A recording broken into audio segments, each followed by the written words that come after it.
Olha só, e nessa da chegada do Crespo, gente, a gente vai falar um pouquinho de mercado. Eu até vi agora há pouco uma matéria do Éder, do UOL, que é setorista do São Paulo, sempre muito bem informado, e ele fala que a ideia do São Paulo é vender um jogador nessa janela de transferências, e aí a gente está apurando se esse cara é o Alves, se já foi vendido, enfim, não temos ainda essa informação, e trazer 3 jogadores, né?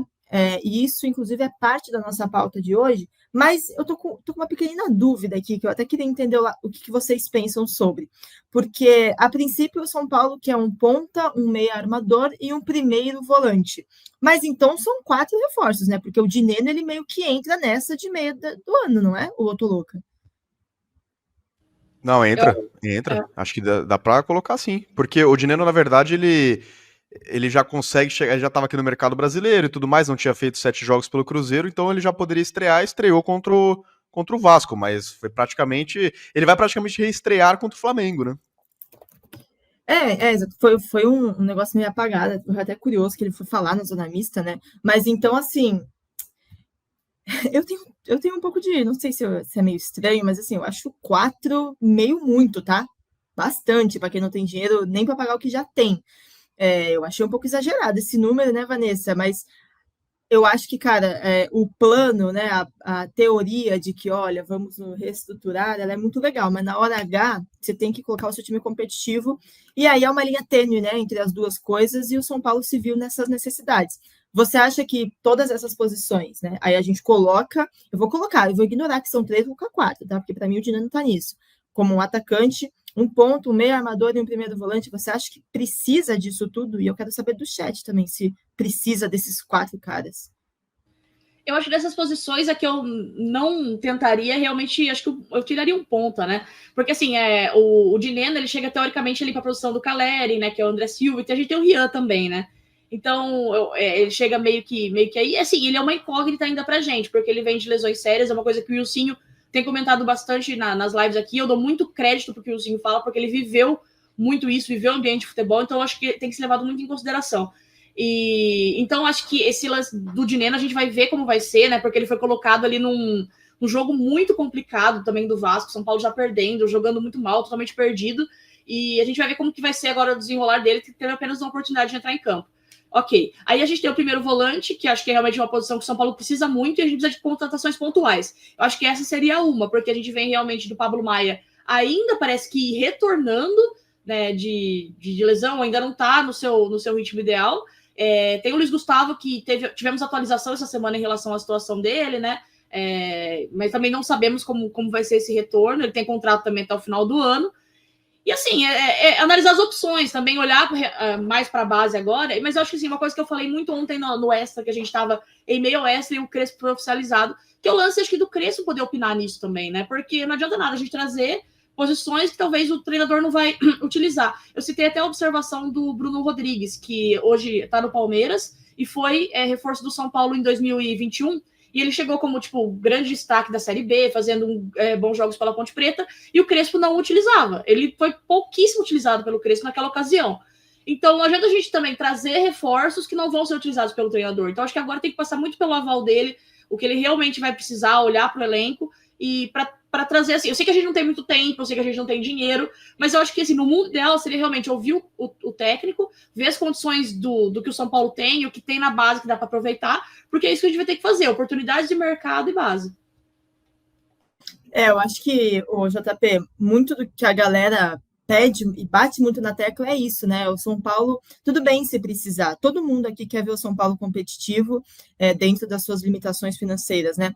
Mas acho que em alguns momentos poderia ter um olhar com mais carinho para a base, para entender as oportunidades que você tem em casa, né? As soluções que você tem em casa, para então buscar elas depois, o que não tiver, o que ficar em pendência, buscar fora, né? Eu acho que é muito isso que as pessoas batem na tecla, né, JP? E acaba deixando a galera um pouco revoltada sobre as contratações. O próprio Dinheiro, acho que não tem ninguém pé da vida com essa contratação, mas o nome do Rian virou pauta quando saiu essa chegada dele, né? Do tipo, caramba, olha o Rian aí, vamos olhar para ele e tal. Acho que é o que deixa a galera estressada, né, JP?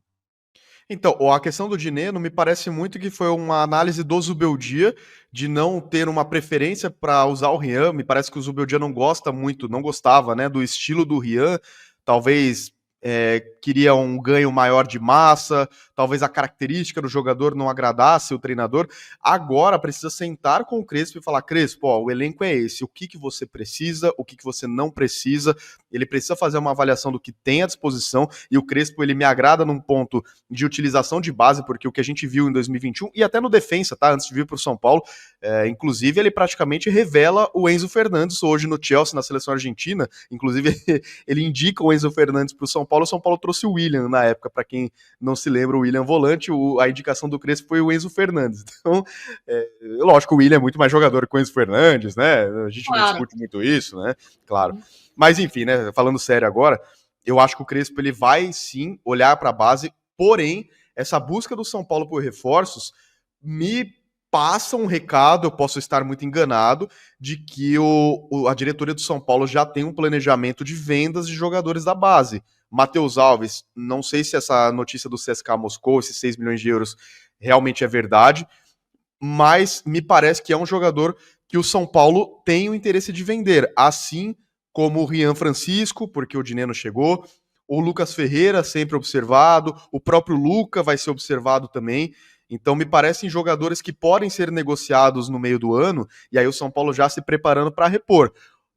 Acho que hoje, se você olhar com todos os atletas à disposição, claro, o Ferreirinha tá machucado, o Lucas tá machucado, mas se tivesse esses atletas à disposição, você não precisaria, teoricamente, de pontas, concordo com a Vanessa. Porém, me parece que o São Paulo tem essa preocupação, além das vendas, dos jogadores estarem em condições físicas. A gente viu recentemente o Zubeldia improvisando o Wendel na lateral, o Cedric na lateral, então talvez o São Paulo tenha essa visão, poxa, estamos precisando de pontas, para o técnico não precisar improvisar ou trabalhar com um esquema tático que ele não esteja confortável de trabalhar. Apesar de que eu sempre bati na tecla aqui com o Zubeldia que ele precisava encontrar soluções e mudanças táticas para não fazer a dobra de laterais. Ele poderia jogar sem pontas. Mas enfim, talvez esse seja o pensamento da diretoria sobre o ponta. O meia, o Pri, eu acho que o São Paulo, se conseguir encaixar no orçamento, achar uma oportunidade de mercado, seria uma contratação interessante por duas razões. A primeira é porque o São Paulo tem essa carência nesse setor, hoje de origem mesmo como meia. Tem o Oscar, que está lesionado e já tem 2-3 meses que ele não tem uma condição física ideal, e o Matheus Alves oscila bastante ainda por ser muito jovem, então não dá para jogar de repente uma pressão de Libertadores, de mata-mata de Copa do Brasil ou do Brasileiro, que o São Paulo faz uma campanha ruim, em cima de um garoto, que é um garoto ainda, Matheus Alves, de 20 anos.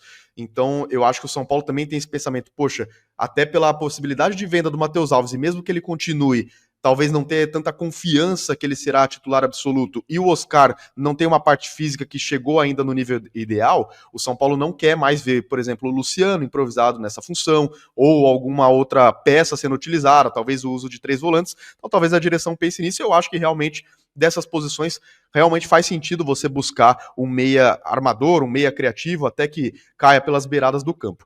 E o primeiro volante é isso, né? O Pablo Maia é o único primeiro volante de origem que o São Paulo tem no elenco. Tem o Luan também, mas o Luan a gente não sabe se vai ser utilizado, porque até então não foi aproveitado no elenco, tá ali treinando e tudo mais, mas a gente não sabe o futuro dele no São Paulo, e o Pablo Maia voltou muito abaixo da lesão. Vamos ver agora com essa pausa se ele consegue se recuperar fisicamente, mas ele voltou bem abaixo, tanto que para mim a dupla de volantes ideal hoje seria Marcos Antônio e Alisson, que estavam se encaixando melhor anteriormente, mas nenhum deles é primeiro volante de origem. Então talvez o São Paulo buscar também uma oportunidade de mercado nessa posição, e também se você for olhar a base teria só o Negruti, que não conseguiu jogar com nenhum técnico ainda, então talvez não tenha muita confiança. Faz sentido. Agora, só voltando a falar sobre o Dineno, é isso. Agora a gente vai ter até a análise do Crespo. Eu acredito, sinceramente, que o Crespo vai dar mais oportunidades para o Rian, então não sei como que ele vai querer encaixar o Dineno, o André Silva, o Rian. Eu sempre falei aqui que o André Silva tinha muitas características de segundo atacante, ou até às vezes caindo pelas pontas, tanto que no começo do trabalho do Zubeldia, o André Silva jogava ao lado do Calleri, jogou bem, inclusive, em vários jogos, então não é a mesma característica exatamente. Então eu tô bem curioso para ver como que o Crespo vai aproveitar o elenco. E, de novo, a diretoria precisa apresentar esses pensamentos para o Crespo e ouvir o que o treinador quer. Se esse é o treinador que a diretoria teve a confiança de trazer agora para a temporada, ele que precisa também decidir os rumos da equipe. Olha, eu quero aproveitar esses jogadores da base. Esse jogador da base eu gostaria de aproveitar, mas vocês podem vender se precisar. Eu consigo né, encaixar o elenco sem esse atleta. Então, precisa ser ouvido o Crespo, né, e até para os possíveis reforços.